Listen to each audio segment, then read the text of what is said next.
கரூரில் குருமார்கிட்ட ஒரு மனுஷன் எப்படி வாழணும், குருவோட நம்ம எப்படி இருக்கணும், குருவை எப்படி மதிக்கணும், அந்த பாக்கியம் என்று சொல்லக்கூடிய 9ஆம் பாவம் நமக்கு எப்படி அனுகிரகம் பண்ணும் அப்படிங்கிறதுக்கு கண்ணன் அவர்களுடைய சீடர் தர்மராஜ் அவர்களை வருக வருக என அழைக்கிறோம்.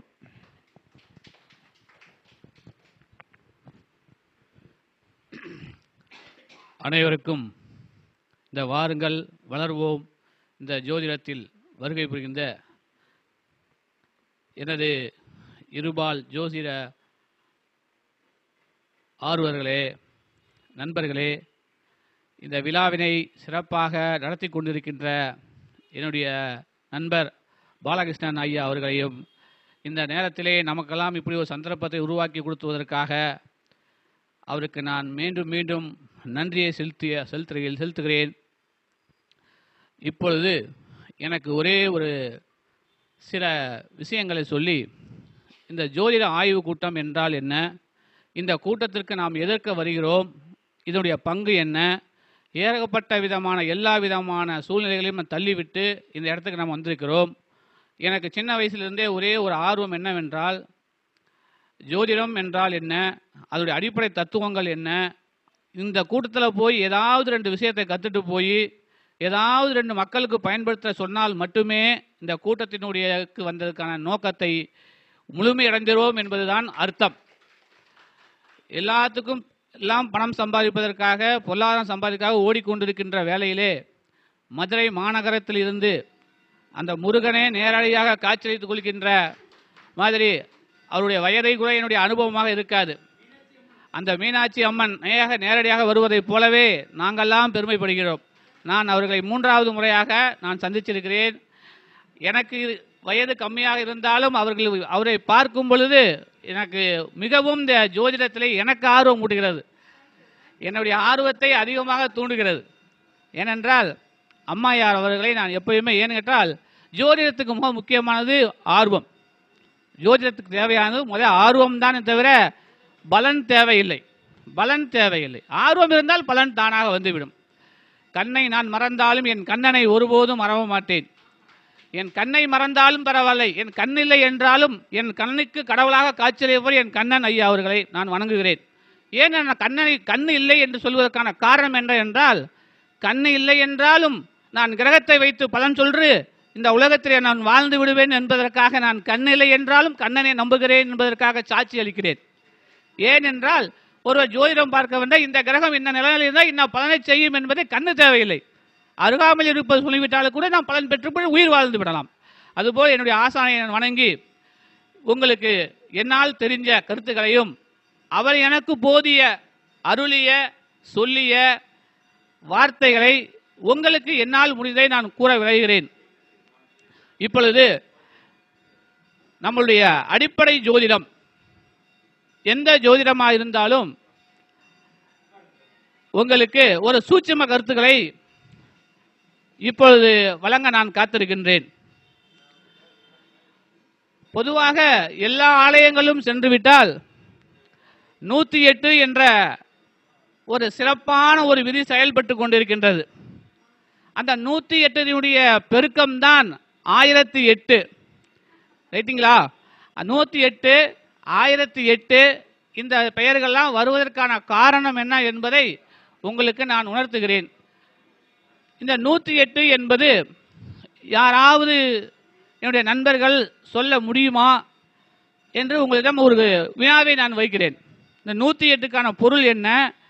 எந்த ஒரு பரிகாரத்துக்கு மேல் 108 முறை செய்யுங்கள், 108 தனி குடம் கொடுங்கள், எல்லாமே சென்றுவிடும் எல்லாம் சொல்லுகிறார்கள். எங்க குருமாதர்கள் சொல்லிக் கொடுத்த ஒரு கணக்குகளில் அண்ணன் ரவிக்குமார் அவர்கள்ட்ட நான் கேட்கிறேன். அவர் ஒரு கருத்தை சொல்ல விளைகிறார். அவருடைய கதை கேட்போம். ஏனென்றால் கற்றது கையளவு, கல்லாதது உலகளவு, தெரிந்தது சில, தெரியாதது பல, அறிந்தது சில, அறியாததும் பல என்று அகத்திய மாமுனிவன் சொல்லிய கருத்தை நான் வலியுறுத்துகிறேன். நான் சொல்லவில்லை. அகத்தியருக்கே தெரியாது, வசிஷ்டருக்கே தெரியாது, ஜோசியம் என்னங்கிறது தெரியாது. அப்படி என்றால் ஜோதிடம் உண்மை பொய் என்ற வாதம் இப்ப இல்ல, அந்த காலத்திலிருந்தே வந்து கொண்டிருக்கிறது. நான் படித்தது சரியா, நீ படித்தது சரியா என்பதெல்லாம் அல்ல. 108 என்பது அண்ணன் ரவிக்குமார் சொன்னது இருந்தாலும் 108 தான். அம்மா வைரமணி சொன்னாலும் 108 தான், நான் சொன்னாலும் 108 தான், எல்லா மக்களும் சென்றாலும் 108 தான் என்ற அவசர சிகிச்சைக்கும் பயன்படுத்துகிறது. அதில் பொருள் புரிகிறதா? 108 சிகிச்சை. அதுதான் சொல்லிட்டேன், 108 இருந்தால் மட்டும்தான் உயிர் பிழைக்க முடியும். நம்பரை சாதாரணமாக கொடுக்கல, 117 கொடுக்கல, 117 கொடுக்கல. ஏன்னு கேட்டால் 108 ஆம்புலன்ஸில் போனால் ஒன்று என்ன வரும், மரணமாகலாம் இல்லை பிழைக்கலாம். ஜோதிடமும் அப்படித்தான், 108 தெரிஞ்சால் ஜெயிக்கலாம் இல்லை தோக்கலாம். ரைட்டா?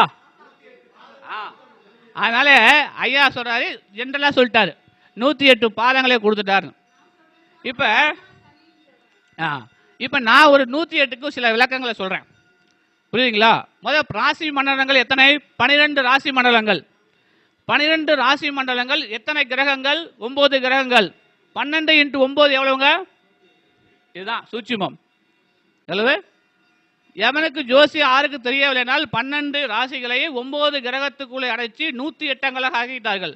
27 நட்சத்திரங்களையும் 4 பாதங்களாக பிரித்தால் 4 கணக்கு எடுத்து வர 9 பாதங்கள். ஒரு ராசிக்கு 9 பாதங்கள். 12 9 108. நட்சத்திரத்தை பண்ணி மல்டிப்ளை பண்ணாலும் 108 வந்துடும். ராசி நட்சத்திரத்தை பற்றி 108. ஆக எவ்வளவு பெரிய தோஷமா இருந்தாலும் இந்த 108க்குள்ள தான் கட்டுப்படணுமே, அல்லாது வேற எதுலையுமே கட்டுப்படாது.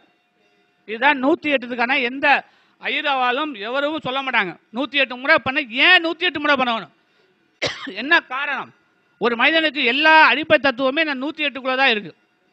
ரைட்டுங்களா? ஆகவே இந்த 108ங்கிறது அவ்வளவு மகத்துவமான ஒரு உண்மை, புரியுதுங்களா? அடுத்தது இந்த ஜோதிடத்தில் இப்போ 108க்கு நட்சத்திரப்படி பார்த்துட்டோம்.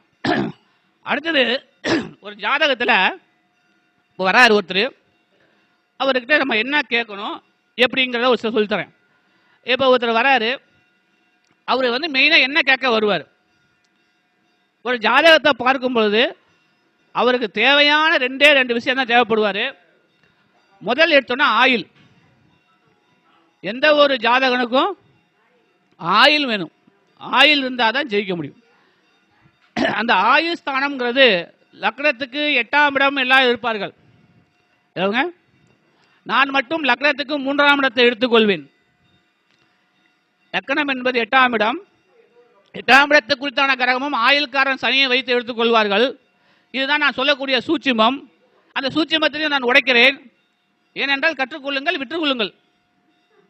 ரைட்டா இல்லையா? கற்றுக்கொள்ளுங்கள், விற்றுக்கொள்ளுங்கள். ரைட்டா இல்லையா? அது சாமர்த்தியம். ரைட்டா இல்லையா? ஏனென்று கேட்டால் எந்த ஒரு ஜாதகனுக்கும் ஒரு ஆயுள் போகுது என்றால் அவன் திருமணத்துக்கு பின்னாடி தான் திருமண ஆயுள் போகணுங்கிறது விதி. அதற்கு முன்னாடி போனால் அற்பாயுள். அதுக்கு முன்னாடி போனால் அதுக்கு பேர் ஆயுள் இல்லை, அது அற்பாயுள். ஏன் என்று சொன்னால் அந்த 7ஆம் இடத்துக்கு 8ஆம் இடமாக வருவதுதான் 3ஆம் இடம். புரியுதா? இதுதான் சித்தர்கள் ஜோதிடர்கள் சூட்சுமம். அப்ப இந்த 3ஆம் இடத்ததிபதி தான் ஐயா முன்னாடி கூறினது போல, அந்த 3ஆம் இடத்ததிபதி வலுவாக இருந்தால் தான் அவன் மனைவியினோட மகிழ்ச்சியாக வாழ முடியும். அப்ப இந்த 3ஆம் இடம் கேட்டால் அவன் வாழ்க்கை வாழ்வதற்கு தகுதியற்றவன். அப்ப வாழ்க்கை வாழவே தகுதியற்றவன் என்றால் அவன் ஆயுள் இல்லாதவனுக்கு சமம் என்றுதான் அர்த்தம். கொஞ்சம் சிந்திச்சு பாருங்கள். ரைட்டா இல்லையா? ஆக நான் பார்ப்பதெல்லாம் ஒருவன் ஆயுளுக்கு என்றால் 3ஆம் இடத்தை மட்டுமே எடுத்துக்கொள்ள வேண்டும். ஆயுள் காரகனாக சனி என்பவன் ஆயுள் காரகத்துவத்தை தான் செய்வானே தவிர ஆயுளை நீட்டி கொடுக்க மாட்டான், ஆயுளை வளர்க்க மாட்டான். சனி பகவான் மறந்து விடாதீர்கள். சனி பிடித்து விட்டால், புரியுதா இல்லைங்களா? அதான் சனி வந்து எப்பயுமே ஆயுள் காரகத்துவத்துக்கு உண்டான கிரகமே தவிர ஆயுளை வளர்க்க மாட்டான்.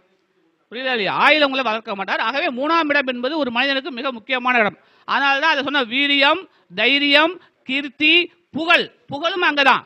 இப்ப என் ஜாதகத்தில் 3ஆம் இடம் வலுத்திருந்தாலே ஏதோ ஒரு புகழ் கிடைக்கும் எனக்கு.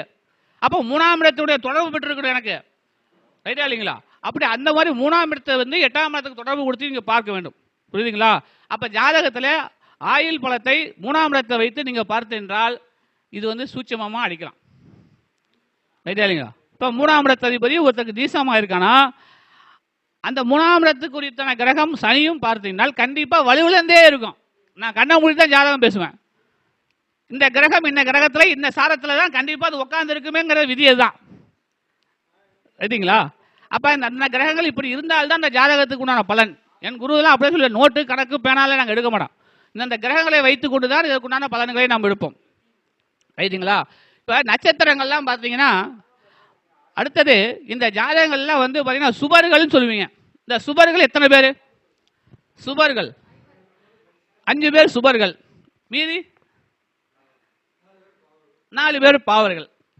சரி, நான் வந்து ஒருத்தர் தான் சுபர்மேன், மற்றெல்லாம் பாவர்மேன்.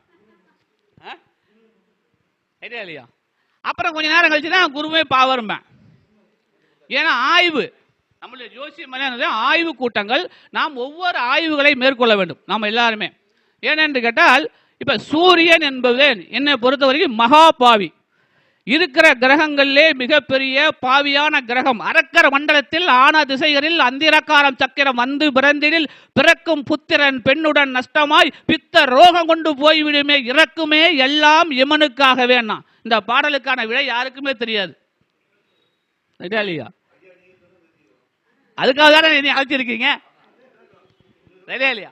அப்ப ஒரு கவித்துவத்திலே 4 பாடல ஒரு ஜாதகம் முடிஞ்சிருங்க. 4 பாட்டு தான் ஜாதகத்தை உயர்த்தும் தாழ்த்தும். அப்ப இந்த ஜாதகத்தில் சூரியன்கிற கிரகம் தான் ஒரு பெண் குழந்தை ஜாதகத்திலே சூரியனுடன் சுக்கிரன் சேர்ந்திருந்தால் அந்த ஜாதகம் வேஸ்ட். எந்த ஜாதகம் அந்த பெண்ணுடைய வாழ்க்கை, திருமண வாழ்க்கை பாதித்து விடும். நீங்க எந்த திருமணம் பொருத்தம் பார்ப்பதற்கு நான் எல்லாரும் இப்ப எந்திரிச்சு போகலாம், கோர்ட்டுக்கு போகலாம், டைவர்ஸ் வாங்குற கேஸா சூரிய சுக்கிரன் சேர்ந்துருக்கும். அப்படி சேரலன்னா அது டைவர்ஸ் ஆகாது. ரைட்டா இல்லையா? அதனால தாராளமா அந்த சூரியன் சுக்கிரன் சேர்ந்த கூடியது. நான் சொல்வது இதெல்லாம் அடிச்சு பேசலாம், எங்க வேணாலும் பயப்படாம பேசலாம். நீங்க நான் அதே சொல்ற விஷயம் தான் சொல்றேன். ஏன்னா ஒரு பாயிண்டா நீங்க கத்துக்கணும். சூரியன் சுக்கிரனுடன் சேர்ந்திருந்தால் அவள் மன வாழ்க்கைக்கு தகுதியற்றவள் என்ற அர்த்தம். ஆனவனும் அப்படித்தான். மாற்றம் என் ஜாதகத்தை சேர்ந்தாலும் அதுதான்டா விதி. ரைட்டா இல்லையா? அப்படி போய் சில எல்லாம் ஏன் சொல்றேன்னா உங்களுக்கு சில விஷயங்கள்லாம் பார்க்கணும். திருமண பொருத்தத்தில் வந்து அடுத்தது இப்போ நம்ம அந்த கிரகத்தை பற்றி சொன்னோம், அந்த சுபர்கள் அந்த டாபிக் வந்துடுறேன். அப்போ சூரியன் அவுட்டு, சந்திரன் ராகு சாரத்தில் இருக்காருங்க. சுபரா அசுபரா? ராகு சாரத்தில் இருக்காரு, திருவாதிரையில் இருக்காரு. சந்திரன் யாரு? சந்திரன் வளர்முறை தேய்பிறை. நான் பேசவே இல்லை, வளர்முறை தேய்பிறைக்கு வரவே இல்லை. நான் வளர்முறை தேய்பிறை என்பது அது வேற டாபிக். ரைட்டுங்களா? அது நம்ம சொல்றவங்க வச்சு வளர்முறை சூரியன் அமாவாசை பிறந்துச்சுங்களா? இல்லை. ரைட்டா இல்லையா? சூரியன் 27 நட்சத்திரங்கள்ல 108 பாதங்கள்ல நம்ம நின்னோம்னா அசுவனில தொடங்கி ரேவதி வரைக்கும் சந்திரன் கெட்டது பெண்ணால, இந்திரம் கெட்டது பெண்ணால. ரைட்டா இல்லையா? அப்ப சந்திரன் கெட்டது பெண்ணால, அப்ப சந்திரன் கெட்டத்தானுங்கிற அப்பவே உருவாயிச்சா? நான் சொல்ல, இதெல்லாம் நானே சொல்ல, அறிவுபூர்வமா உணர்ந்தது. அப்ப சந்திரன் என்னது? கெட்ட கிரகம். ரைட்டா? அடுத்தது வர தலைவர் யாரு? சாஸ்திரம் படித்தவர் யாரு? புதன். யாரு வராரு? புதன் வரார். புதன் என்ன பண்ணுவாரு? ஆயில்யம் கேட்டை ரேவதிக்கு சொந்தக்காரர். ஆயில்யம் ரேவதி சொந்தக்காரர். எந்த ஜாதகத்திலேயாவது நீங்க இந்த யூடியூப்லயே நான் பேசுறேன், புதன் பகவானுடைய திசையில நான் ஜெயிச்சேன்னு சொல்லுங்க, விரல் விட்டு என்னை கால் பண்ணுங்க. எனக்கு புதன் பகவானுடைய திசையிலே நான் வெற்றி பெற்றது உண்டு என்று எனக்கு கால் பண்ணுங்க. நான் கோடீஸ்வரன் ஆயிட்டேன், நான் ஒன்றுமே இல்லாமல் இருந்தேன், புதன் திசை வந்துச்சுங்க, நான் பெரிய ஆள் ஆகிட்டேங்க, அந்த புதன் திசைனால தான் நான் வாழ்க்கையை காப்பாற்றினேன் அப்படின்னு சொல்லுங்க. ரைட்டா இல்லையா? புதன் திசை வந்துட்டால் அந்த ஜாதகன் நல்லா ஓடிட்டு இருந்த வண்டி இப்படி ஆட்டம் காமிக்கும். குரு திசை, சனி திசை, குரு புத்தி முடிஞ்சா அடுத்து வர திசை புதன் திசை ஆரம்பிக்கும். நீங்க கண்டிப்பா கண்ணை மூடிட்டானே வண்டியில பார்த்து போங்கன்னு பிரேக் பிடிக்காதுன்னு தாராளமா சொல்லுங்க. வண்டி பிரேக் பிடிக்காது. வண்டி வண்டியில இல்ல, வாழ்க்கை வண்டியில பிடிக்காது. ரைட்டா இல்லையா? அடுத்து வரக்கூடியவன் யாரு? குரு. குருவுக்கு ஒரு கதை இருக்கு தெரியுங்களா? தன் மனைவியே காப்பாற்றவன் தான் குரு. தன் மனைவியவே காப்பாற்ற தெரியாதவனுக்கு பெயர் தான் குரு. அந்த அந்த குருவை வைத்து நான் சுபகரகம் என்று பேசுவதற்கு நான் வருத்தம் அளிப்பேன். ரைட்டா இல்லையா? ரைட்டா இல்லையா? ஆனால் குரு என்பவன் அது வேற ஆங்கிள் பேசக்கூடியது. அது நான் இன்னொரு முறை சிறப்பாக குருவை மட்டும் ஒரு நாளைக்கு தனியாக பேசினேன், அது பேசிக்கலாம். அடுத்தது சுக்கராச்சாரியார். சுக்கராச்சாரியார். இப்போ இந்த பெண்கள்லாம் ஜோசியத்துக்குள்ளே வரும்போது என்னுடைய குரு சொல்லி கொடுத்தாரு. ஒரு உண்மையை சொல்லிடுறேன் உங்களுக்கு எல்லாத்துக்குமே. இது உண்மை. ஏன்னா எங்களுடைய ஜோசியத்தையும் நிறைய பெண்கள்லாம் கற்றுருக்காங்க, அதனால உங்களுக்காக சொல்லிடுறேன். ஏன்னு கேட்டிங்கன்னா இந்த பெண்கள்கிட்ட மட்டும் ரகசியம் தங்காது. எப்படா சொன்னா தான் தூக்கம் வரும். யாருங்க? யாருக்கு? ஒரு விஷயத்த அது என்ன விஷயமா இருக்கலாம், பாசிட்டிவ் நெகட்டிவ் எது வேணுமா இருக்கலாம், அவங்கள்ட்ட வந்து அடுத்தவங்கள்ட்ட ஒப்பிச்சுட்டாங்கன்னா தான் அவங்களுக்கு தூக்கமே வரும். அவன் அப்ப யார் அது? அப்ப தன்னையே நிலை அறியாதவனுக்கு பெயர் தான் யாரு? சுக்கிரன். சுக்கிரனுக்கு தான் பெண்கண் காம கலத்திரக்காரகன் என்று வைத்திருக்கிறான். அப்ப உன்னையவே காப்பாற்றிக்கக்கூடிய தகுதியற்றவன், உன் ரகசியத்தை சொல்ல தெரியாத ஒரு கிரகம் சுக்கிராச்சாரியார். ரைட்டா இல்லையா? எப்படி இருக்கணும் ஒரு மனுஷன்? எப்படி இருக்கணும்? எவ்வளவு பிரச்சனை வந்தாலும் தன்னை அடையாம ஸ்டேபிளா இருக்கணும். அவன் தான் கெட்டிக்காரன். அப்ப இந்த பெண்கள் எப்படி வைத்தான்? அவங்க தன்னை தண்ணி மாதிரி ஆளுக்கு தகுந்த மாதிரி வாழ்க்கையை வாழ்ந்து கொண்டிருப்பார்கள். அதனால தான் அவருக்கு காம கலத்திரக்காரகன் என்று சுக்கிராச்சாரியாருக்கு அந்த பேரை கொடுத்தாங்க. இது வந்து ஏன்னா கிரகங்கள்லாம் அடைச்சிருக்காங்க. அடுத்து அடைப்புக்கு வருவேன். இந்த கிரகம்லாம் ஏன் முதல் கடத்தில் செவ்வாய் வச்சா, ஏன் ரெண்டாவது சுக்கிரன் வச்சா, மூணாவது புதனை வச்சான்னு நான் பாட்டு கால புருஷம் கை புருஷம் அந்த புருஷன் இந்த புருஷன்லாம் பேசுறீங்க. ரூல் என்ன, ரூலிங் பார்ட் என்ன அப்படிங்கிறத பேசிக்ல இருந்து வரணும். நம்ம கால புருஷங்கிறது யார் உருவாக்குனது? சித்தர்கள். ஏன் போய் மேல உட்கார வச்சா சனியை முடிச்சுட்டு அப்புறம் நான் வந்துடுறேன். சுக்கிரன், அடுத்து சனி பகவான். ரைட்டுங்களா? அப்ப இந்த சனி பகவான் என்பவர் யார்? சனி ஈஸ்வரன், சனி பகவான். நாங்கள் எங்களை பொறுத்த வரைக்கும் சனி அப்படின்னு சொல்ல மாட்டோம். எங்க குருகுலத்தில் படித்தவர் யாருமே சனின்னு பேச மாட்டோம், சனி பகவான் அப்படிதான் சொல்லுவோம். எங்க குரு சொல்லி கொடுத்தது ஸ்ரீ சனி பகவான் தான் நாங்கள் எழுதுவோம். ரைட்டா இல்லையா? அதான் முறை. அதான் நாங்கள் வந்து சனி ஈஸ்வரன் சனி பகவான் உங்களை பிடிக்க வர காத்திருக்கிறார், நீங்கள் கவனமாக இருக்க வேண்டும் என்றுதான் நீங்கள் ஓதுவோம். சனி பிடிச்சிச்சு அவனுக்கு ஏன் அதெல்லாம் சொல்லவே மாட்டோம். ரைட்டா இல்லையா? ஆக சொல்லுகின்ற விதங்கள். அப்ப சனி இந்த ராகு கேதுக்களை பொறுத்த வரைக்கும் அவங்க வந்து யாருன்னா அவங்க சப்ஜெக்ட் வேற. ராகு கேதுக்கெல்லாம் கலியுகத்தில் வந்து அவங்க ஜெயிப்பாங்க. நீங்கள் 10 ஜாதகம் எடுத்தீங்கன்னா 5 ஜாதகம் ராகு திசை தான் வரும். போய் நோட்டில் வேணா எழுதி வச்சுங்க, ராகு திசை தான் வரும். இன்னைக்கு ராகு திசை வராமல் ஒரு ஜாதகம் நீங்கள் பார்த்துட்டீங்கன்னா நீங்கள் தொடர்பு போடலாம். ஒரு வாரத்தில் ஒரு நாளைக்காவது ராகு திசை வரல என்றால் நீங்கள் கண்டிப்பாக ஒரு பெரிய பிரபல ஜோதிடராக தான் இருக்க முடியும். ராகு திசை சந்திச்சவன் தான் அவன் வாழ்க்கையில் ஜெயிக்க முடியும். ரைட்டா இல்லையா? ராகு திசை வராத ஜோசியம் பார்க்க முடியாது. 10 ஜாதகம் பார்த்தீங்கன்னா ராகு திசை வந்து நான் சொல்றதுல உண்மை சம்பவங்கள். புரியுதுங்களா? அப்போ ஒவ்வொரு கிரகங்கள் இந்த ராகு கேதுக்கள்லாம் வந்துருச்சு. இப்போ ஒவ்வொரு கிரகமும் இறைவன் நமக்கு கொடுத்துருக்காரு. எல்லாமே அகத்தியர்கள் பார்த்த சித்தர்கள் எல்லாமே ஒவ்வொரு விதமான கான்செப்ட்ல பேசுறாங்க. இப்போ இந்த ராசி கட்டத்திலே ஐயா சொல்ற மாதிரி இந்த ராசி கட்டத்திலே பார்த்தீங்க என்றால் முன்னாடி ராசி போடாமல் வைத்திருந்தோம். ஆனால் ராசி கட்டம் இருந்தது. அதுக்கு எப்படி என்றால் வெறும் நெற்றிலே திண்ணீர் இல்லாத போல மகிழ்ச்சி எல்லாம் மங்களகரமற்ற போலவே இந்த ஜோதிடத்தில் இருந்துச்சு. அதற்கு பக்கத்தில் இப்போ ராசின்னு எழுதுனதுக்கு அப்புறம் அதோடைய மங்களத்தை உருவாக்கி அதோடைய அமைப்பு ஒரு அட்ராக்ட் ஆச்சு. ஜோசியமே அப்படிதான். சில விஷயங்களை நம்ம அட்ராக்ட் பண்ணாதான் என்ன ஆகும்? அது பாஸ் ஆகும். புரியுதுங்களா? அப்ப இங்க இருக்கக்கூடிய செவ்வாய்க்கும் ஒரே இடத்தை கொடுத்தவன் இறைவன் ஒரே பலரவா சொல்லுகிறான். ஆனா நாம சொல்றோம் செவ்வாய்க்கு அதிபதி யாரு? மேசத்துக்கு அதிபதி செவ்வாய், ரிச்சகத்துக்கு அதிபதி செவ்வாய் என்று வாய் கூசாம சொல்லுகிறோம் அல்லவா? இல்ல வாய் கூசாம தானே சொல்லுகின்றோம். அதே நபக்கத்தில் ரிஷப லக்னத்தில் பிறந்தவர்கள் மற்றும் துலா லக்னத்தில் பிறந்த 2 பேருக்கு சுக்கிராச்சார் 2 பேருக்கு ஒரே பலன் தானே கொடுக்கணும். சட்டப்படி தானே கொடுக்கணும். ரூல்ஸ் ஆஃப் லா அப்படி தானே சொல்லுது. 4 3 கூட்டினா 7 தானே, 3 4 கூட்டினால் 7 தானே. இதுதான் ஆய்வு. நாம் செய்ய வேண்டியதெல்லாம் இந்த ஆய்வைத்தான் செய்ய வேண்டும். இப்படித்தான் சிந்திக்க வேண்டும். 100 ஜாதகங்கள் எடுத்துக்கொள்ள வேண்டும். அப்ப என்ன வச்சான்? பூஜ்ஜியத்துக்குள்ளே ஒரு ராஜ்யத்தை வைத்தாண்டு அழகா வச்சு விட்டான். என்ன வச்சான்? டே கிரகம் ஒன்னாத்தாண்டா கொடுத்தேன், ஆனா உள்ள வச்சிருக்க மாடா நட்சத்திரத்தை 9 பாகத்தை உள்ள அவன் தாண்டா ஆக்டிவேட் பண்ணுவான். அவனுங்களே எங்க வைக்கிறான் பாருங்க. அந்த இருக்கக்கூடிய கிரகங்கள் வாங்கின சாரகதியிலே பேசுவான். நீங்க 2ஆம் மேச லக்னமாய் 2ஆம் இடத்தை சுக்கிரன் உச்சம் ஆட்சி பெற்றிருந்தால் அவன் என்ன நட்சத்திரத்தை பெற்றிருக்கிறார் என்பதை பார்க்க வேண்டும்.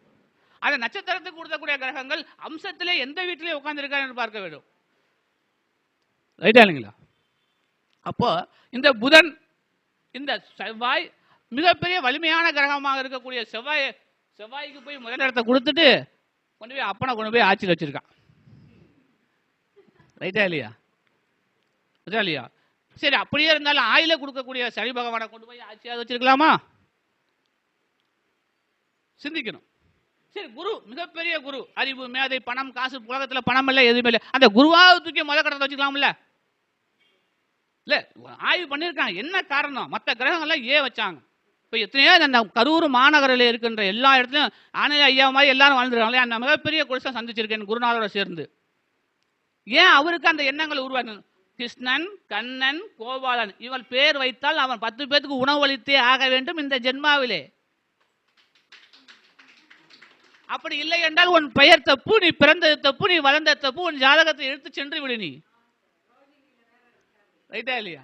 இதே அதுதான் என் உனக்கு கண்ணன். புரியுதா இல்லைங்களா? நான் இவரிடையே எப்படி நம்ம நினைத்து கொண்டிருக்கின்றேன், என்னை பொறுத்த வரைக்கும் எனக்கு அவர் இவரை ஒரு வழிகாட்டி இருக்கிறார் என்பதான் அர்த்தம். என் குருநாள் அவரையும் பார்த்திருக்கார், நானும் பார்த்திருக்கிறேன். ஏனென்று கேட்டால் அவருக்கும் போது எனக்கு தெரியாது. இவர் பியூட்டி என்ன, அவருக்கும் போது இவர் எனக்கு தெரியாது. அவர் இறந்ததுக்கு அப்புறம் தான் இவர் எனக்கு லிங்க் கிடைக்குது, இவர் தான் தெரியாது. புரியுதுங்களா?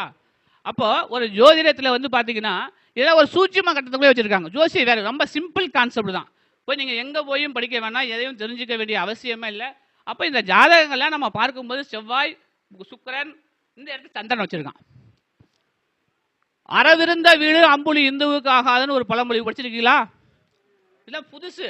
நான் சொல்றது எல்லாமே எங்கேயுமே இருக்காது. எங்கள் ஐயாவுடைய மண்டையை தவிர, எங்கள் மண்டையை தவிர எந்த நோட்டு பேப்பர் பேனாலாம் இருக்கவே இருக்காது. அறவிருந்த வீடு அம்புலி இந்துவுக்கு ஆகாதுன்னு பேர். அறவிருந்த வீடு. நான் அடிக்கிற அடியா தூங்கவே கூடாது, விடிய விடிய தூங்கக்கூடாது. ஜோசியம் பார்த்தா நம்மள்ட்ட எப்பறாங்க சொன்னா ஜோசியத்தை தான் கண்டுபிடிக்கணும். ஏன்னா ஆராய்ச்சிகள், தூக்கம் இல்லாத வாழ்க்கை. ரைட்டா இல்லையா? நான் இளவையிலே பரதேசி ஆனவன், உண்மை சன்னியாசி வாழ்க்கை வாழ்ந்தவன். 22 வயசு வந்து 41 வயசு வரைக்கும் நான் சன்னியாசியா வாழ்ந்தவன் வாழ்க்கை. ஜோசியம் தான் உயிர் மூடி. அப்போ இந்த சந்திரனை கொண்டு வச்சான். அடிக்கடி அப்பா அந்த சந்திரனை மட்டும் ஏன்ப்பா அங்கே வச்சான் அப்படிமே என்னோட கொஸ்டின். ஏன் சந்திரனை கடகத்தில் வச்சான், ஏன் சூரியனை கொண்டு போய் வச்சான்? ஏய் பொறு பாரு இப்படி சொல்லுவாரு. அப்போ அந்த புதனை கொண்டு போய் இங்கே உச்ச வைக்கிறாரு, இங்கே போய் ஆட்சின்னு வைக்கிறார், அப்புறம் துலாத்தில் வைக்கிறார். இதெல்லாம் கொஞ்சம் ஒரு உள்ள நிறைய பொக்கிஷங்கள் உள்ள இருக்கு. நம்ம கையில் விட்டுவிட்டு கரூர் மாரியம்மனை கூப்பிடாம சமயபுரம் மாரியம்மன்ட்ட போய் 108 முறை பெங்கசம் பண்ணானா.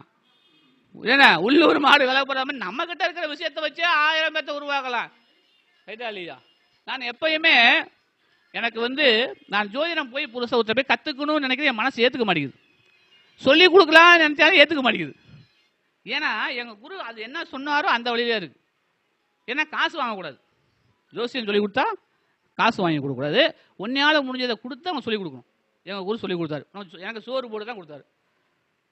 அப்போ அந்த உணவு கொடுத்த உடனே எனக்கு என்ன ஆச்சு, இப்போ என் உயிர் ஃபுல்லாக ஓடிட்டு இருக்குது அவர் தானே. இப்போ அம்மா வராங்க, ஒரு 10,000 தரேன், எனக்கு கற்றுக் கொடுப்பேன், 10,000 வாங்கிடுவேன். சும்மாவா சொல்லி கொடுத்தீங்க? 10,000 கொடுத்தல சார். ரைட்டா இல்லையா? அப்போ என்னுடைய கலையும் என்னுடைய 20 வருஷம் அனுபவங்களும் என்ன ஆயிடுச்சு, அந்த 10,000 வித்துட்டேன். இது கற்றுக்கிட்டது நான் விற்றுக்க முடியாது. என்ன யாரும் மானசீகமாக நினைக்கிறாங்களோ, எனக்கு ஒன்றும் அவர் என் டெய்லி எங்கள் வீட்டுக்கு வேலை செய்யணுங்களா இல்லைங்கள, எங்கே இருந்தாலும் என் புகழ் வாழ்க, அவர் நல்லா இருக்கணும்னு நினச்சிடுறாங்க பார்த்தியா டெய்லியும். அதுதான் குரு மரியாதை. அதான் ஒரு குருவுடைய மரியாதையுடைய தன்மையும் கூட. அப்போ ஒரு ஜாதகங்கள்லாம் பார்க்கும்போது சில சூட்சுமங்களாக உருவாகிக்கலாம். எங்கள் ஐயா எனக்கு என்ன சொல்லி கொடுத்தாருன்னா, சக்தி தேவி தான் இந்த ஜோசியத்தினுடைய அடிப்படை. யாருங்க? ரைட்டா? அந்த சக்தி அதாவது சிவபெருமானிடமிருந்து சக்தி தேவிக்கு சக்தி தேவி அகத்தியருக்கு போய் அகத்தியர்கிட்ட தான் முருகனுக்கு வந்தது. இங்கே வந்தது முருகன்கிட்ட வந்தது. புரியுதுங்களா?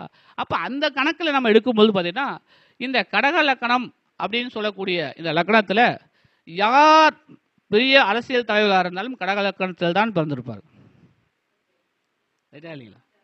இந்த கடக லக்கணத்தில் பிறக்கிறாங்கனாவே ஒரே ஒரு உண்மை சொல்கிறேன், அந்த கடக லக்கணத்தில் பிறந்தாங்கன்னா போன ஜென்மாவில் செய்த புண்ணியங்களுக்கு ஏற்ப இந்த ஜென்மாவிலே பிறந்து என்ன தேவைகளை அனுபவித்துக் கொள்வார்கள். நீங்கள் கடக லக்கணம் பாருங்க, எவ்வளோ வாட்டி வச்சாலும் தாங்கும் வண்டி. எவ்வளோ கடக விருச்சகம் மீனம் காசியோ லக்கணமோ மாட்டிச்சுன்னா அப்படியே ஜாதகத்தை எடுத்து தூக்கி விசிறிடுவார் அவர் பாருங்க. நீ எப்படியா இருந்தாலும் ஜெயிச்சிடுவோம் ஜாதகம், எப்படி இருந்தாலும் ஜெயிக்கும். பாருங்க, செக் பண்ணி இதுதான் ஆய்வு. நீங்கள் வர ஜாதகம்ல கடக லக்கணம் எழுதுங்க, எழுதி பாருங்க. ரைட்டா இல்லையா? அப்போ அந்த அம்பாளுடைய நகை சந்திரனை வச்சார். அப்போ இவர் யாரு? சூரியன். அறவிருந்த வீடு அம்புலி. அப்போ ரெண்டுக்கும் ஆப்போசிட் சனி. சனி வீடு 2 சனி. சனி மிகப்பெரிய கிரகம். ரைட்டா இல்லைங்களா? அப்போ சனி எப்பெல்லாம் எந்திரிக்க கூடாதுன்னு அமுத்தர வந்தான் குரு. உன்னை விடமாட்டேன், உன்னை கொன்றுவேன்னு சொல்றான் பாரு, அவன் தான் குரு. அதனால 2 பக்கம் லாக் பண்ணிட்டான். சனிக்கு வேற பக்கம் கொடுத்துட்டான், கொடுப்பான எந்த சுத்தினாலும் நீ கருவுக்கு மீது எல்லையை தாண்டக்கூடாது.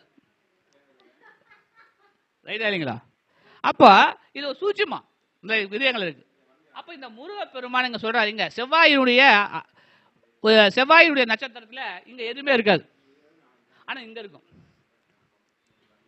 ரைட்டா இல்லைங்களா? செவ்வாயுடைய நட்சத்திரம் அதே சமயத்துல இங்க ஆட்சி தான் இருக்குன்னு இங்கே இருக்காது செவ்வாய் நட்சத்திரம் அங்கேயுமே, ஆனா இங்க இருக்கும், இங்க இருக்கும். அங்க செவ்வாய்க்கு உச்சம், அவன் அவிட்ட இருக்கான். புரியுதுங்களா? ஆக இந்த ஜோதிடத்துல அந்த குரு, இந்த குரு 2 பேத்துக்கும் இந்த சனிக்கு ஒரு பாதுகாவல். அவனை எந்திரிக்க விடாம கட்டு கட்டுறவன் சனி தான். அவனை எந்திரிக்கும் போது நீ கவனமா வாசிக்கணும் அப்படின்னு சொல்லக்கூடிய இடம் தான் சனி. ரைட்டா இல்லைங்களா? ஆமா, அதான் அவனை விட்டுறக்கூடாது அப்படிங்கிறதுக்காக அவன் பூலோகத்தில் இந்த மாதிரி ஒரு அமைப்புகள் இருக்காங்க. இப்படி ஒவ்வொரு ட்ரையாங்கிளுக்கும் நம்ம உள்ள கருத்துக்கள்லாம் நிறைய விஷயங்கள் உங்கள்கிட்ட இருக்கு. சிந்திங்க, நீங்க உங்களுக்கு தெரிஞ்ச கருத்துங்களா நான் சொல்லிடுற அந்த கான்செப்ட் சொல்லிடுறேன். அறவிருந்த வீடு அம்புலி இந்துவுக்கு ஆகாது, அறவம் இருந்த வீடு அம்புலி இந்துவுக்கு ஆகாது அப்படின்ற பாடல். அறவம் என்றால் பாம்பு என்று அர்த்தம். பாம்பு என்றால் யாற்றது? பாம்பு சனி 2 ஒரு பாடல் இருக்குமே, சனி பாம்பு 2 ஒரு பாடல முடியும், பார்த்துருக்கீங்களா? கோளாறு பதிராசு. அப்ப சனி பாம்பு 2 சொல்லுவான். பாம்பு 2 இல்ல, சனியும் ஒரு பாம்பு. எப்படி? சனி பாம்பு 2 அதே அந்த காலத்து சித்தர்கள் பாடின எல்லாமே சூட்சுமத்தை உள்ள புதுக்கிட்டு புது வச்சிருப்பான். அப்ப அறவம் இருந்த வீடு அம்புலி இந்துவுக்கு ஆகாது. அம்புலினா யாருங்க? சந்திரன். அப்ப சந்திரன் இங்க இருக்கக்கூடாது. புரியுதுங்களா? சந்திரன் அங்க இருந்தாவே சந்திரன் அவ்வளவுதான். புரியுதுங்களா? இது எப்படின்னா உங்களுக்கு ஜோசியத்துல இதுக்கு மேல நீங்க எப்படி வேணாலும் சந்திரனை யூஸ் பண்ணிக்கலாம். ரைட்டா இல்லையா? அங்க இருக்கக்கூடாதுன்னு சொல்லிட்டேன். அங்க இருந்தா என்னெல்லாம் நடக்குங்கிறத நீங்களே கம்பேர் பண்ணி உங்க அறிவை பயன்படுத்துங்க. ரைட்டா? அப்ப ஒரு சூட்சுமத்தை உங்களுக்கு சொல்லியிருக்கேன். எங்க வேணாலும் அறவிருந்த வீடு அம்புலி இந்துவுக்கு ஆகாதுறானா. ரைட்டா இல்லையா? அப்ப என்னன்னா அந்த சந்திரனால் ஏற்படக்கூடிய அனைத்து நன்மையும் பாதிச்சிடும். ரைட்டா இல்லையா? இப்ப மகர ராசியில ஒருத்தர் இருப்பாரு, நல்ல டேலண்டா இருப்பாரு, பிரயோஜனம் இருக்காது, திறமை இருக்கும், புகழ் பெற முடியாது. ரைட்டா இல்லையா? அது ஒரு சில இருக்கும், நான் ஜெயிச்சுட்டேம்பாங்க, ஆனா மனசுல ஒரு 10,000 ரூபாய் பரிசு வாங்கணும், ஒரு 100 ரூபா வாங்கியிருப்பாரு, மனசு என்ன துடிக்கும், எனக்கு தான் அந்த 10,000 ரூபாய் பரிசு வரணும், ஆனா எனக்கு கிடைச்சது வெறும் 100 ரூபா தான் அப்படின்னு கிடைப்பாங்க. புரியுதுங்களா? ஆகவே நம்ம ஜோதிட கருத்துக்கள்லாம் தயவு செய்து நான் உங்கள்ட்ட என்ன கேட்கறேன்னா, என்னுடைய அண்மையான ஒரு வேண்டுகோள் என்ன என்றால், யாரும் கிளாஸ் சொல்றாங்க போறாங்க வராங்கன்னா கேட்டுக்குங்க, அதவே ஃபாலோ பண்ணாதீங்க. நம்ம அறிவையும் யூஸ் பண்ணும். ரைட்டா இல்லையா? ஒரு சொல்லுவான், இனருள்த்தும் நாரா மலரெனது கற்றது உணர விருத்துறையார் தார்மா, திருக்குறள்ல ஒரு சொல்லுவான். அது என்னன்னா, நம்ம கத்துக்கிட்ட விஷயத்தை யாருக்காவது ஒருத்தருக்கு சொன்னாதான் பலன். அது எப்படி என்றால், மலர் இருந்து வாசனை இல்லாத மலருக்கு சமம். அதனால நான் ஏதாவது ஒன்று சொல்லி கொடுத்தே இருப்பேன், பிடிச்சி பயன்படுத்துறவங்க அது பயன்படுத்திக்க வேண்டியதுதான். ரைட்டா இல்லையா? நான் வாத்தியார் பேசிக்கலே, அது என்னுடைய தொழிலும் அப்படித்தான். நான் நம்ம கற்றதை சொல்லி கொடுத்தே ஆகணும், எவனுக்காவது ஒரு சொல்லினா தான் எனக்கு தூக்கம் வரும். ரைட்டா இல்லையா? அப்போ நம்ம ஒரு விஷயத்தை இன்னைக்கு சொல்லிட்டாரு, சொல்லிட்டாரு, எல்லா புக்லையும் இருக்கு, படிச்சிருக்கலாம். அப்போ அந்த பொருள் இருக்கும், பாடல் இருக்கு, அவருடைய பலன் என்ன? நான் படிச்சிருக்கேன். இந்த வரியை நான் கேட்பதற்கு எங்கள் ஐயாட்டா 5 வருஷமா இருந்தேன். பாடுவார் அவர் பாட்டுக்கு, அறவிருந்த வீடு அம்பொலி இந்துவுக்காக அது அப்படி இப்படின்னு பாடிட்டே இருப்பார். 5 வருஷம் ஆகும் அதுக்கு விளக்கம் சொல்றது. நான் 5 நிமிஷம் சொல்லிட்டு உங்கள்கிட்ட, அது 5 வருஷம் ஆக்கிடுவார் அவர். என்ன கேட்பாரு, சொல்றேன் போ அப்படிம்பாரு. குருட்ட போய் நம்ம உடனே சொல்லிக் கொடுங்கன்னு கேட்க முடியாது. அப்பெல்லாம் அப்படி காலங்கள் அப்படி. இந்த மாதிரி யூடியூப்லாம் அப்போ இல்லை, இந்த புக்கு இருக்காது. அந்த புக்கில் நம்ம ஒன்று படித்தோம்னா அது ஒன்று இருக்கும். சரிங்களா? அதாவது ஜோதிடத்தில் நல்லா பாருங்க, ஆய்வு பண்ணுங்க. முதல்ல ஜோதிடத்தில் நான் ஆய்வு பண்ணலாம் கொஞ்சம் நிப்பாட்டி வச்சுட்டேன் இப்போ ஒரு 4-6 வருஷமா. ஆய்வு பண்ணுங்க. ஒரு ஜாதகத்தை சொல்லி முடிச்சிட்டோம்னா அவன் என்ன ரெஸ்பான்ஸ் பண்ணுறாங்கிறத ஆய்வு பண்ணுங்க. உங்களுக்கு நீயே ஆய்வுகாரகன், வேற யாருமே இல்லை. நீங்கள் கண்டுபிடிக்காத ஒரு கருத்தை நாங்கள் சொல்ல முடியாது.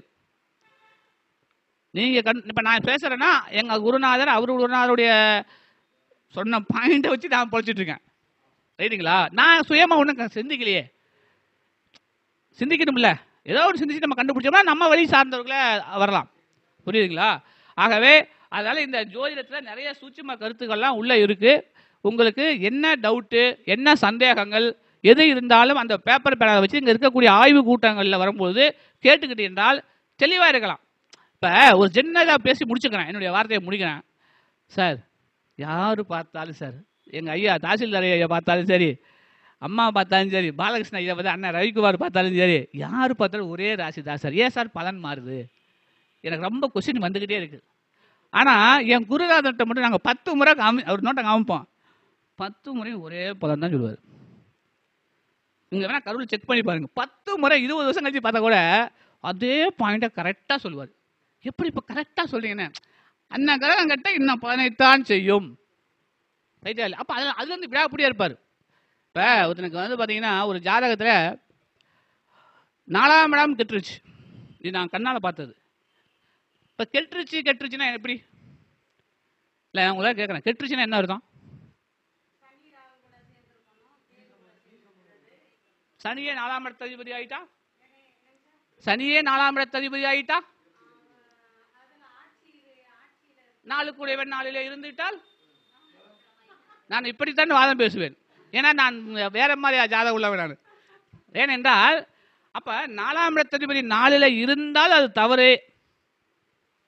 ஜெயமணி சூத்திரம், கேரள மணிகண்ட ஜோதிடம் நூல்படி காரகோ பாவானாஸ்தி, அந்த கிரகம் அந்த வீட்டில் இருந்தால் அந்த பலனை கண்டிப்பாக செய்யாது.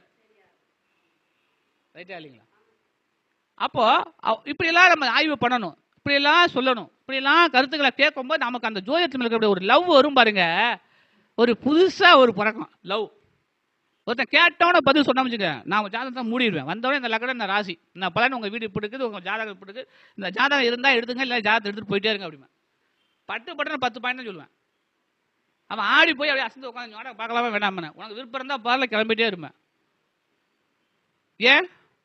அந்த கலை மேல வச்சிருக்க நம்பிக்கை நம்ம சொல்ற ஜாதகம் உள்ள இருக்கும், அந்த நம்பிக்கை. அப்ப அதன் மேல ஆர்வங்கள் அதிகமாக நம்ம ஏற்படுத்தக்கூடும். இந்த ஜோதிடத்துக்கு முக்கியமானது ஆர்வம் தான் சார், வேற எதுவுமே இல்லை. நீங்க எதை வேணா கற்றுக்க, எந்த சிஸ்டம் வேணா பாருங்க. ஐயா பண்டிட் விஜய் ஐயா நீங்க சொன்னாங்க, என்ன சொன்னாங்க தெரியுங்களா? அங்க மீட்டிங்ல ஐயா மீட்டிங் வந்தாங்க, ஒரு வார்த்தை என்ன சொன்னாங்க, எத்தனை ஜோசியங்கள் வரலாம், எத்தனை புதுவிதமான இதெல்லாம் வரலாம், அடிப்படை பாரம்பரிய ஜோதிடத்துக்கு மீறினது எதுவுமே கிடையாது. அந்த பாரம்பரியத்தில் தான் நாங்கள் நிற்கிறோம், அந்த பாரம்பரிய ஜோசியத்தில் தான் நாங்கள் நிற்கிறோம். நீ எந்த வேணாலும் அவர் எந்த வேணா வரட்டும், எந்த ஊர் வேணாலும் வரட்டும், எங்க வேணாலும் வருங்க. கடகத்தில் குரு உச்சம்னா உச்சம்தான், சரியா இல்லையா? உச்சம்னா அது உச்சம்தான். உச்சம் பெற்ற கிரகம் பிச்சை எடுக்குங்கிறத என்னோட ஜாதகத்தை ஆய்வே, சரியா இல்லையா? உச்சம் பெற்ற கிரகங்கள் பிச்சை எடுத்தே தீரும். குரு உச்சம் பெற்றா நீ பிச்சை தூக்கி போடுங்க, ஜாதகத்தை தூக்கி போட்டுருங்க. எனக்கு எத்தனையோ கமாண்டு கூட கொடுத்தாங்க, ஆனால் ஒருத்தர் கூட வரைக்கும் கமாண்டு கரெக்டாக சொல்லலையே. என்ன பேசுங்கண்ணா, என்கிட்ட 1000 ஃபோன் வந்துச்சு, 9000 10,000 வியூஸ் பார்த்துருக்காங்க, எல்லாம் வெளிநாட்டில் கூப்பிட்டாரு. நான் பதில் சொல்லி தான் தயாரில் இருக்கேன். பயம் என்ன? அதுக்கு பயம்? எனக்கு தெளிவான அர்த்தம் தெரியும், தெளிவான எனக்கு விளக்கம் தெரியும், நான் ஏன் பயப்படணும்? நான் 1.25 புத்தகம் படிக்கல, நான் குருமார்ட்ட பார்த்துருக்கேன். ஒரு குருமார்னா எப்படி படிக்கணும்னா அதை பற்றி நீ கேட்க தகுதியற்றவன், சரியா இல்லையா? யாருக்கு தகுதி இருக்கோ அவங்க சொல்லுவாங்க. இப்போ நான் விளக்கங்கள் எல்லாமே சொல்கிறேன். இப்போ என்னுடைய ஆய்வு இதுதான் சொல்லுது. இப்போ துலா லக்கணத்துக்கு பாதகாதிபதியே சூரியன், அவன் எப்படி நல்லவனாவான்? துலா லக்கணத்துக்கு பிறந்த ஒரே பாயிண்ட். அடுத்த பாயிண்ட் சொல்கிறேன், புரிஞ்சுங்க. துலா லக்கணம் துலா ராசிக்காரன் 22 வயசுக்குள்ள தகப்பனார் இலக்கணம் இல்லை பிரியணும். அப்படி எதாவது இருந்தால் சொல்லுங்க, ஜாதகம் சொல்லுங்க, எடுத்துருவாங்க. அவ்வளோதான். 22 வயசுல அவன் போடலாம். அவன் துலா லக்கணம் துலா ராசி பிறப்பு தப்பு, ஒரு ஜாதகம் தப்பு, எடுத்துக்கோ. ஒரு ஜாதகம் தப்புங்க, ஏன் ரூல் இதுதான். பறவைனா பறக்கணும், அது என்ன பறவையாக இருந்தாலும் பரவாயில்ல, பறவைனா பறக்கணும், பாம்புனா கடிக்கணும், ஜாதகம்னா துடிக்கணும். இதுதான் நம்ம ஜாதகம், ரைட்டா இல்லைங்களா? இப்படிதான் ஜாதகம் பேசணும். அவன் மிரடுற ஜோசியம் பார்க்கும்போது இல்லைங்க இது வந்துங்க திசைங்க புத்திங்க, ஒருத்தன் கேட்ப வருவான், ஒன்றுமே தெரியாது, 1.25 ரூபா புத்தகத்தை படித்து வச்சுட்டு வருவான். என்ன திசை என்ன புத்தி என்ன அந்தரம்மா? எப்படிங்க? நான் சூட்சமானதை பேசுவேன் கரெக்டாக. இன்ன திசை இன்ன புத்தி இன்ன அந்தரம் இன்ன சூட்சமானது, இத்தனை நாளிகை இத்தனை வினாளிகள் இருக்கு, முடிஞ்சா உன்னால் கண்டுபிடிச்சி எனக்கு விளக்கம் சொல்லுவேன். படப்படம் அடிப்பேன், போட்டுட்டு வா ஜாதகம் பார்க்க. அப்ப நம்ம பேசலாம், காசு கொடுப்பாங்களா? பணம் வேணும்ல. அனில் ஐயா பேசிட்டு முடிச்சுட்டாரு அப்படின்னா அண்ணனுக்கு இப்ப காசு கொடுக்கணும்ல, அவர் ஒரு விஷயத்துக்கு வருவார், அவர் ஹெல்ப் பண்ண முடியல, நம்ம ஹெல்ப் பண்ணுறாருல்ல. உண்கை நீண்டால்தான் முழங்கை நீரும், ரைட்டா இல்லைங்களா? ஆகவே ஜோதிடத்தில் வந்து நிறைய விஷயங்கள்லாம் இருக்கு, எல்லா விதமான நன்மைகளும் இருக்கிறது. பெண்களுக்கெல்லாம் என்னென்னாமா, இப்போ என்னுடைய சகோதரிகள் தான், we are my brother and sister தான். இந்த சுக்கிரனை பற்றி ஒரு சின்ன விஷயத்த சொல்கிறேன். இந்த சுக்கிராச்சாரியாருக்கு வந்து ஒரு குணம் உண்டு. அதில் இந்த துலா லக்னம், இந்த ரிஷப லக்னம் இருக்குது பார்த்தீங்களா, இந்த ரிஷப லக்னம், இங்கே சுக்கிரன் வந்து ஆட்சி. இந்த துலா லக்னத்தில் வந்து சுக்கிரன் வந்து ஆட்சி. ஆனால் இங்கே இருக்கிற சுக்கிரனு வேலை பார்க்காது. இங்கே இருக்கிற சுக்கிரனு இங்கே இருக்கிற சுக்கிரனு வேலை பார்க்கும். என்னது வேலை பார்க்க மீன்ஸ் என்ன? வலுவான கிரகம். இப்ப இந்த இடத்துல சுக்கிரன் இருக்கு, வீடு கட்டி வேணா கட்ட மாட்டான். அதுவே இந்த இடத்துல இருக்கிற சுக்கிரன் கேளுங்க, என்னைக்காவது வீடு கட்டிடுவான். அப்படி ஒவ்வொருக்கும் ஒரு சூட்சும கருத்துக்கள்லாம் நிறைய விஷயங்கள் உள்ள பொதிஞ்சிருக்கு. பெண்கள்கிட்ட வந்து ரகசியங்கள் தங்காதுனர். அதுக்கு உதாரணம் சொல்லணும்ல, நீ பாடு ஒரு ரகசியம் தங்காது சொல்லிட்டு போயிட்டா நாங்களும் எப்படி நம்புறேன்னா, இந்த ரகசியம் தங்காம இருக்கிறது காரணமே இந்த பாருங்க சுழிமுனை. இது பேர் திருநீலகண்டன் பேர். விஷத்தை அம்மா பிடிச்சதுனால கண்டம் ஆயிடுச்சு, அதனால இது கண்டம்னு பேர். இந்த கண்டம்னா பதில் சொல்லணும், எனக்கு புரியும். கண்டம்னா தலையை விட்டு அதுக்கு பேர் அது முண்டம் ஆயிரும். நம்ம தலையை விட்டு என்னங்க பேருக்கு முண்டம் ஆயிரும். இல்லையா? அது கண்டத்தை தான் முண்டம்னு ஆக்கிட்டேன் கடைசியில். அதனால திருநீலகண்டன் சத்திரம்னு இருக்கு. ஐயா ஆழகால விஷயத்தை அமிர்த காலம் பண்ணக்கூடிய எல்லா விஷயங்கள்லாம் நிறைய இருக்கு. ஆகவே ஜோதிடத்தில் நம்மளே பொறுத்த வரைக்கும் நீங்கள் சொல்கிற விஷயம் என்னன்னா, யாருக்கும் முதல்ல பயப்படக்கூடாது. பயம் நம்மளே கொண்டுரும். ரைட்டுங்களா? லேடிஸாக இருந்தால் யாரை பற்றி கவலை, என்னுடைய திசை புத்தி, என்னுடைய ஜாதகத்தை எடுங்க, திசை புத்தியை போடுங்க, இன்னும் ஜாதகம், இன்னும் கிரகங்கள், இன்னும் பண்ணலாம். இப்போ எனக்கு ஒரு ஜாதகம், இப்போ லக்னத்தில் புதன் இருக்கு, ஒருத்தருக்கு சிம்ம லக்னமாகி லக்னத்தில் புதன் இருக்கு. ஜாதகத்தை எடுத்தோன்னே அவனை தூக்கி அடிக்கிற ஒரே பாயிண்ட் சொல்லணும். என்ன சொல்லணும்? சிம்ம லக்னமாகி லக்னத்தில் புதன், என்ன சாரம், என்ன டிகிரி, ஆங்கிள்ஸ் எல்லாம் அப்புறம் பார்த்துக்கலாம். அங்கே உட்காந்துருக்கு புதன். சிம்ம லக்னத்தில் புதன் ஏறி உட்காந்துச்சுக்க, அவரை பார்த்தோன்னா முதல்ல நீங்கள் வணக்கம் வச்சிடணும். அண்ணனுக்கு தெரியாது எதுவுமே இல்லைங்க நீங்க. ஆமாங்க, கரெக்டாக சொன்னீங்க. ஏன் அறிவு காரகன் எங்கே உட்காந்துருக்கான்? ரெண்டு கூடவே. அவன் நிறைய படித்து உள்ளே ஏற்றி வச்சிருக்கான், சரக்கு உள்ளே வச்சிருப்பான். அவன் வாக்கில் படித்து உள்ளே எங்கே ஏற்றிருக்கான்? மண்டையில் உள்ளே வச்சிருக்கான். அவன் நம்ம தப்பா பதில் சொன்னா அவன் போட்டுருவான். நம்மள தப்பா பதில் சொல்றான், விஷயம் தெரியும். புதன், அந்த புதனுக்கு அவ்வளவு வலிமை. இந்த புதன் இங்க இருந்தா கூட வலிமை கிடையாது சார். ஆனா புதன் எங்க உண்டு? சிம்மத்துல புதன் பார்த்தாமல அவன் செய்யாது. சிம்மத்தில் அவன் என்ன சாரவனா இருக்கலாம். சிம்மத்தில் புதன் இருந்தா அங்க புதன் ஆதித்யாதி யோகம் அங்கதான் வேலை பார்க்கும். சூரியனுடன் சேர்ந்தா புதன் ஆதித்யாதி வேலை இல்லை. ரைட்டா இல்லையா? புதன் ஆதித்யாதி யோகம் எங்க வேலை பார்க்கும்? ரைட்டா இல்லையா? இப்ப அண்ணன் ரவிக்குமார் மீட்டிங்க்கு நாங்கள் போனேன், எங்களை கவனிச்சாரு. அம்மாலாம் வந்தாங்க. தான் திருப்பரங்குன்றம் போகிறேன். யாருக்கு மரியாதை? யாருக்கு மரியாதை? நம்ம விருந்தாளிக்கு தான் ஏன் மரியாதை? ஒரு கிரகம் தன் வீட்டில் போய் சாரத்தில் உட்காடுறான், யாருக்கு? அவனுடைய காரகத்துவம் ஃபுல்லாக ஆக்டிவேட் ஆயிரும். அம்மா வீட்டுக்கு போனால் எனக்கு என்ன கொடுப்பாங்க? கார் கொடுப்பாங்க, ரசம் கொடுப்பாங்க, ஏசி கொடுப்பாங்க. அவ்வளோ ஆசைகள் இருக்கு. ஏன்னா திருப்பரங்குன்றம் ஏன்னு கண்டால் அது ரைட்டா இல்லையா? ஏன்னா ரைட்டா இல்லையா? ஏன்னு கேட்டால் அது மாதிரி ஒரு விஷயங்கள் இருக்கு. ஏன் நான் திருப்பரங்குன்றம் அடிக்கடி பேசுறேன்னா, இன்னைக்கு செவ்வாய்க்கிழமை முருகன் வந்து அனுக்கிரகத்துடைய சாரத்தில் பேசிக்கிட்டே இருக்கலாம். புரியுதுங்களா சார்? அதனால ஜாதகத்தை பார்த்தோன்னே முதல்ல வந்து திசை புத்தியை போடுங்க. ஜாதகம் வயசை கணிச்சு வைங்க, பொறுமையாக சொல்லுங்க. நம்ம ஜாதகத்தை உங்கள் மனசு சொல்லுங்க சார். அடுத்தது ஜாதகம் பார்க்கலாம் வேண்டாம்னா அது தூக்கி போடணும். இன்னைக்கு ஜாதகம் பார்க்கலாங்கிற ஒரு மூடு இருந்தால் தான் பார்க்கணும். மூடு இல்லாமல் ஜாதகம் பண்ணால் மாட்டிக்குவீங்க. உன்னை சிக்க வச்சுருவாங்க. உன்னை சிக்கடிச்சு உன்னை வந்து ஏன்டா உன்னை அந்த 200 ரூபா வாங்க போனோம் அப்படின்னு ஆயிரும். அதனால் இதான் சூட்சுமமான கருத்துக்களை. அதில் வந்து நல்ல எங்களுக்கு ரொம்ப மகிழ்ச்சியாக இருக்குது. ஏன்னா இன்னும் உங்களுடைய வயது கூட உங்களுடைய அனுபவம் கூட என்னுடைய வயது இல்லை. ஆனால் எல்லாரும் மூத்தவர்களாக இருக்கீங்க. எனக்கு நிறையா வாய்ப்புகள்லாம் நீங்கள் அண்ணன் கொடுக்குறாரு. நான் வந்து நிறைய கருத்துக்களை நம்மள இருக்குது, நிறையா இருக்குது, நிறையா சொல்கிறேன், அள்ளி வீசுகிறேன். யாருக்கெல்லாம் பிடிச்சி அடிச்சு கிடிச்சு மேலே வரதான் வாங்க. நான் தான் அன்றைக்கே சொல்லிட்டேன், சூட்சுமத்தை உடைக்கிறேன்ட்டேன். உடைச்சிக்கிட்டே இருக்கேன். ஆய்வு பண்ணுங்க. இப்போ போன மீட்டிங்கில் ஒரு சூட்சுமம் சொன்னேன், யாராவது சொல்ல முடியுமா?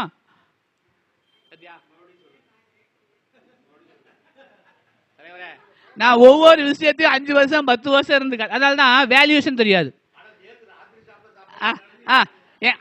ஐயா தெரியாம இருக்குதுல்ல, நம்ம தெரிஞ்சுக்கொள்ள ஆர்வம் இல்லை.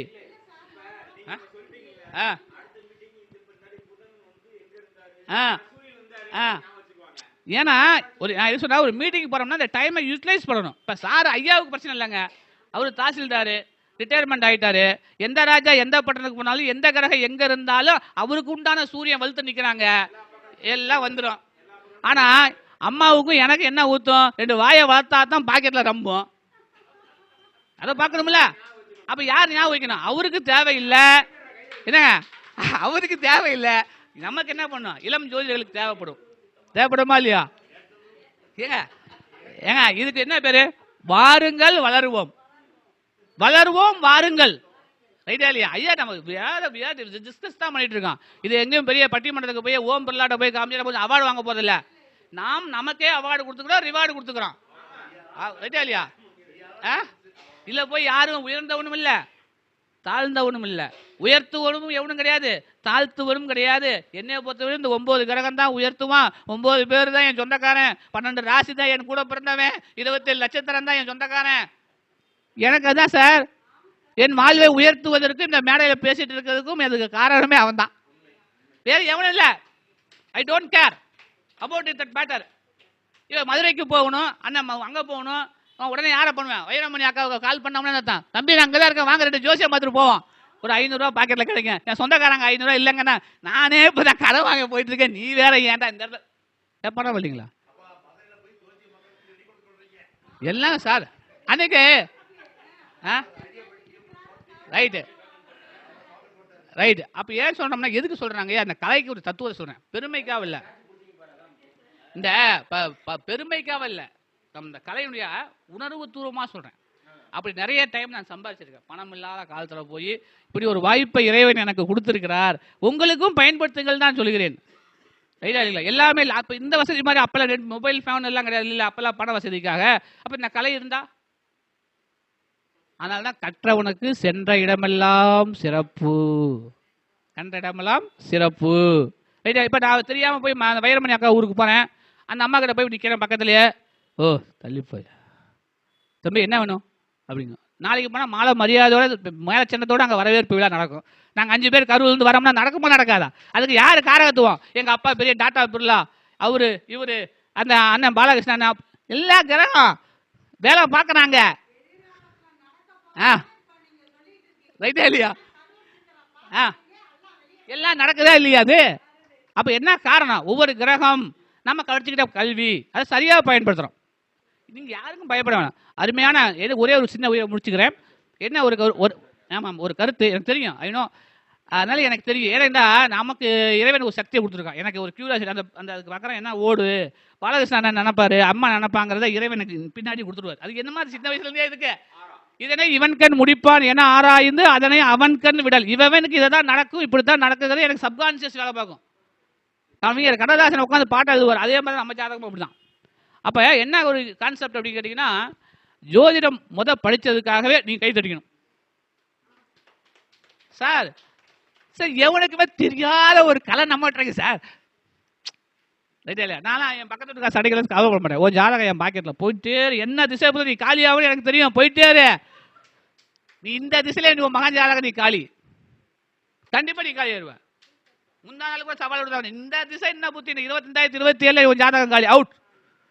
ஆனா எனக்கு தெரியும், நீ காப்பாத்திக்க தெரியும். ரைட்டா இல்லையா? ராகு புத்தி வந்துருச்சா உடனே துர்க்கை அம்மையை போய் வழிபாடு பண்ணிடுவேன் நானு, சாஷ்டாசங்கமா வழிபாடு பண்ணிடுவேன். போய் நெய் தீபங்களை விலைக்கேற்று என்ன பண்ணிடுவேன் நானு, சைதுமா சாமி என்னை காப்பாத்து, ஏதாவது வருமானத்துக்கு கூட நான் வழிபாடு பண்ணிடுவேன். ராகு பகவானுடைய எஜமான் யாரு? துர்க்கை. அதை வச்சுங்க ஒரு நோட்டு. ராகு பகவானுக்குரிய எஜமானி யாரு? அப்ப ராகு திசை எங்க அனுப்பணும்? அவ்வளவுதான் பரிகாரம். 18 நாள் ராகுக்கு, 18 நாள் 18 நாள் 18 வாரம், அது 9 வாரம். வேலைக்கு போறவனா இருந்தா 9 வாரம், பெண்களா இருந்தா 9 வாரம் போட்டு கணக்க முடிச்சு விடுங்க. அவன் 4 வாரம் முடிச்சு உங்க தோட்டத்தை வீட்டு மறுபடியும் வந்துடுவான்.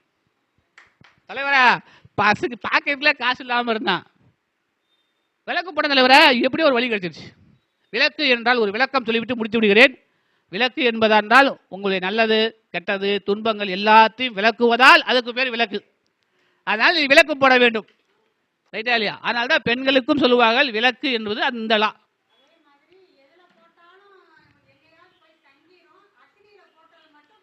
எல்லாம் முடிஞ்சிடும், கதை முடியும். ரைட்டா? ஓகேவா? ரைட்டா? சரிங்களா? ரொம்ப அருமையான ஒரு இப்போ மகிழ்ச்சியாக இருக்குது. என்னன்னு கேட்டிங்கன்னா என்ன கேட்டிங்கன்னா ஒரு ஆய்வு கூட்டம். ஒரு ஆய்வு கூட்டத்தில் நம்ம ஒரு கலந்துரையாடல் பண்ணுறோம். மற்றவங்க சொல்கிறாங்க, அண்ணா வையாபுரி அண்ணா உங்களுக்காக தான் சொல்லிட்டு இருக்கேன். அடுத்த பாயிண்ட் தான். ஏன்னா நான் அடுத்த மீட்டிங்கில் சொல்லிடுவேன். த discipline is the very important concept இருப்பான். நமக்கு நமக்குடைய ஜாதகத்தில் ரொம்ப முக்கியமான ஒரு கிரகம். அதனால தான் குருவுக்கு கொடுத்தா ஒழுக்கம். அது திருக்குறள். குருவுக்கு தான் ஆச்சாரம். பிராமணருக்கு தான் என்னது ஆச்சாரம். பிராமணனை போய் பாருங்க, நீங்க என்ன நடந்தாலும் சரி, சாப்பிட்றவ சாப்பிட காலையில் குளிச்சுட்டு என்ன பண்ணிடுவாங்க, பட்டையை போட்டுருவாங்க. என்ன வேணாலும் நடக்கட்டும், சாப்பாட்டுக்கு உள்ள இருக்க. நானே இத்தனை அரிசி வாங்கி கொடுத்துருக்கேன் எங்க தெரிஞ்சலாம். ஆனா அவங்க என்ன பண்ணுவாங்க, அவங்க ஆச்சாரத்தை மதம் ஆச்சாரத்தை நம்ம அப்பல இன்னைக்கு செவ்வாய்க்கிழமை தானே குளிக்காடி கண்டு சாப்பிட்டா என்ன, அப்ப டிசிப்ளின் போச்சு. உங்களுக்கு இறைவன் கொடுக்க வேண்டிய ரேஸ் என்ன பண்றான், அவன் குறைச்சிக்கிட்டே இருப்பான். ஓஹோ இவன் சரியில்லாத ஆளு, இவன் டிராபிக்கில் உள்ள போறான், ஓவர்டேக் பண்றான். ஜோசியம் அப்படித்தான். ஜோசியத்தில் கடல்லாம் ஒன்றுமே இல்லைங்க. படித்தவன் படிக்காதவன் அறிவு தெரிஞ்சவன்லாம் ஒன்றுமே கிடையாதுங்க. டிசிப்ளினாக நம்ம உட்காந்து ஜாதகத்தை உட்காந்து ஜாதகமாக பார்த்தால் பலன் பேச ஆரம்பிச்சு பக்கத்தில் உட்காந்து தெரிச்சு ஓடணும். அப்படியே எதிர்த்து பேசுகிறவே பேசக்கூடாது. அப்போ தெரிக்க விடாட்டா காசு அடி போகிறான் சார். காசுக்காக ஜோசியம் பேசக்கூடாது சார். காசுக்காக ஜோசியம் பேச, கலைக்காக ஜோசியம் பேசுங்க, காசு வரும். அவ்வளே தான், அது பாட்டு வரும். இப்ப திருப்பரங்குன்றத்துல சாமி நேரா இங்க இறங்கி பேசுதுன்னா என்ன காரணம், அடங்குது இல்ல? அப்ப என்ன காரணம்? அப்போ நல்ல ஜாதகங்களை பாருங்க, யாருக்கும் பயப்படாதீங்க. ஜோசியம் உட்காந்து எதிர்த்தவனுக்கு ஒண்ணுமே தெரியாது, நமக்கு தான் எல்லாம் தெரியும். உட்காந்தீங்கன்னா ஜோசியம் கையில விழுந்துரும். எந்த ஆங்கிள்னா உள்ள போங்க, உங்களுக்கு என்ன தோணுதோ பேசுங்க, அது ஜாதகம் அதுதான் ஜெயிக்கும். ஜோசியமே அதுதான். எங்கேயுமே கத்துக்கலாம் ஒண்ணு வேணாம். எங்களுடைய நண்பர் ஒருத்தர் கத்துட்டு இருக்காரு, அவருக்கு சில குழுவெல்லாம் கொடுத்துட்டே இருப்பான். அப்ப என்ன தோணுதோ அடி, அடிக்கலன்னா ஏதாவது தப்புனா எனக்கு ஃபோன் பண்ணி என்ன கொஸ்டின் கேட்குமா கேட்கட்டும். பில்கேட்ஸாக வந்துடுவார் நம்மள்ட்ட அவரெல்லாம் வரமாட்டாது. நம்ம நேரங்களை அதிகமாக எடுத்துக்கொண்டதுக்காகவும் ஏன்னா காலத்தினுடைய நேரங்களை கருதி அண்ணன் பாலகிருஷ்ணன் அவர்களுக்கு இந்த உரையை கொடுத்ததற்கும் இந்த நேரத்தை எனக்கு ஒதுக்கி கொடுத்தாரு. என்னால் முடிந்த கருத்துக்களைய உங்களுக்கு வழங்கியிருக்கேன். இந்த யூடியூப் சேனல் வழியாக பார்த்து கொண்டு இருக்கின்ற என்னுடைய நண்பர்கள், என் சகோதரிகள், என் குருநாதரை மதிக்கின்றவர்கள், ஏற்கனவே எனக்கு ஃபோன் பண்ண நண்பர்களுக்கும் உங்களுக்கும் நன்றியை தெரிவித்துக் கொண்டு என்னுடைய ஃபோன் நம்பர் 97-151-63-882. இதில் எந்த சந்தேகமாக இருந்தாலும் என்னை கேட்கலாம். சந்தேகங்களுக்கு நான் பணம் வசூலிக்க மாட்டேன், ஜாதகம் பார்ப்பதற்கு மட்டுமே பணம் வசூலிப்பேன் என்பதை இந்த யூடியூப்பின் வாயிலாக சொல்லுகிறேன். அண்ணன் ஆனில் ஐயா அவர்களுக்கு மீண்டும் மீண்டும் இந்த வாளுங்கள் வளர்வோம் என்றதை, ஏன்னா வளரத்தான் செய்யும், எப்பயுமே தோயாது. நான் கொடுக்குற ஒரு அருள் வாக்கு ஐயாவுக்கு என்னன்னா, இது வளருமே அல்லாது தோய் வராது. ஏனென்றால் பக்க பலமாக 108 நட்சத்திரங்கள் இல்லை, 108 ஜோதிடர்கள் நாங்கள் உங்கள் கூடம் இருப்போம். அதற்காக அது வளரும் என்பதை எந்த விதமான ஐயப்பாடு இல்லாமல் நீங்கள் சிறப்பாக செய்யலாம். எந்த நேரத்தில் எந்த உதவி கேட்டாலும் நான் செய்வதற்கு தயார் நிலையில் இருக்கிறேன் என்பதை அண்ணனுக்கு சொல்லி இன்னும் நண்பர்களுக்கு பேச வாய்ப்பதற்கு நன்றி கூறி விடைபெறுகிறேன். நன்றி, வணக்கம். உயர் திரு ஜோதிட ஆசான் கண்ணன் அவர்களுடைய சீடர், மிக அற்புதமான அன்பர், நல்ல நண்பர். ஜோதிடத்தில் இப்படிதான் பேச வேண்டும், தில்லா பேசணும் அப்படின்னு சொல்லக்கூடியவர். தில்லா பேசுறதுக்கு ரொம்ப சூட்சமாக சொன்னார். இந்த விஷயம்னு தெரிஞ்சுக்கிட்டோம்னா நம்ம சொன்ன விஷயத்தை கரெக்டாக அப்ளை பண்ணிட்டோம்னா சரியா போச்சு. ஒரு குழந்தை பாக்கியம் எடுக்கிறோம் அப்படின்னா, குழந்தை பாக்கியத்தில் ஒரு ரிஷபலக்னம் எடுத்துக்கிறோம். ரிஷபலக்னத்துக்கு 5 கூடிய புதன் ஆட்சியா இருக்காரு. ஆட்சியா இருந்தும் உங்களுக்கு குழந்தை இல்லை. ஏன் இல்லை? அந்த விதிகளை நாம் தெளிவாக தெரிந்து கொண்டால், எப்படி நாம் அவருக்கு பலன் சொல்லி கொண்டால், தில்லா நிக்கலாங்கிறத தில்லா சொன்ன தர்மநாத் ஐயா அவர்களுக்கு முன்னடைக்கிறோம். அதாவது எல்லாமே அதான், எல்லா விஷயம் அவ்வளோதாங்க. எந்த ஒரு விஷயத்தையும் நாம் தெளிவாக தெரிஞ்சுக்கிட்டோம்னாலே போதும். நம்ம ஒரு ரொம்ப பாயிண்ட் அதிகமாக தேவையில்லை, ஓரளவுக்கு பாயிண்ட் தெரிஞ்சுக்கிட்டு அதை தெளிவாக சொன்னோம்னாலே பயம் அங்கே இல்லை. ஜோடர்கள் பயப்படுறது காரணம்னா நம்ம அவங்க ஏதாவது சொல்லிடுவாங்களோ, நம்ம தப்பாக சொல்லிடுவோமோ அப்படின்னா நம்ம ஒழுங்காக அப்சர்வ் பண்ணிக்கல, நம்ம ஒழுங்காக விதிகளை படிக்கலை, அவங்க மேலே பயம் இல்லை. நம் சொல்கின்ற விதி தெளிவான விதியாக நமக்குள் நான் அப்சர்வ் பண்ணிக்கலைங்கிறது தான் இதில் கான்செப்ட்டுங்கிறத இவ்வளோ நேரம் ஐயா பேசுகிறேன்னு நான் புரிஞ்சுக்கிட்டேன். சரியாங்கய்யா? கரெக்ட், அவ்வளோதான். சரிங்க.